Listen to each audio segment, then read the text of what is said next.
here's how you're going to approach this. In the video, I don't think I did one where there was this many negative exponents, and so it might be a little confusing as to how you deal with this. All right. First thing I'm going to do is just work inside the parentheses and simplify everything inside the parentheses first. So I always start with the constants, and I just have 4 over 1, which nothing's going to change there. It's just going to be 4. Now, in the video, which I know maybe not all of you have watched yet, but in the video, I only did things with like positive powers here. But the rule for exponents, if you're dividing, is to subtract the exponents, okay? So this is x to the 1, this is x to the negative 2. When I subtract those exponents, I'll have negative 2 minus 1. That'll be negative 3, okay?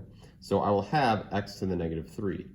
If you just straight up subtract exponents, then you're basically getting rid of the fraction in the sense that you're not going to write that, I guess you're technically writing it in the numerator, but you're not writing it as a fraction anymore if you subtract the exponent. So for y cubed over y to the negative 4, it's going to be 3 minus a negative 4, right, which will end up being 7. So this will be y to the 7th, all right, and that's still all to the negative 2, okay? At that point, now I'm going to deal with this negative 2 exponent here.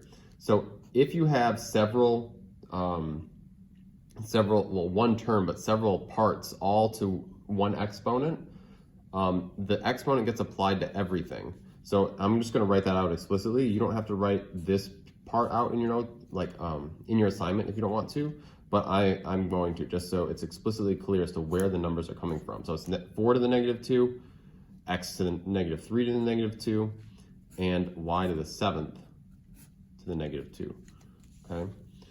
So then we'll simplify this. 4 to the negative 2, that's just going to be 1 over 16. You can just put that in your calculator. It'll be a decimal. You can convert it to a fraction if you want. X to the negative 3 to the negative 2. Power to a power, we multiply powers. So this will end up being x to the positive 6. 3 times 2 is 6. And then y to the 7th to the negative 2, that's y to the negative 14th.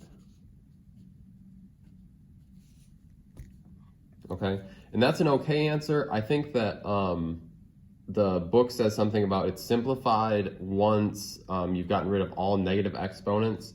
So the last step I would do to finish this up would be 1/16 x to the 6th. And then a negative exponent is the same as 1 over that same thing as a positive exponent. So it's times 1 over y to the positive 14. All right, so that's an okay answer. That the book might write this all as one fraction. So if we were to write it all as one fraction, we would write it as x to the 6th over 16 y to the 14th. Right.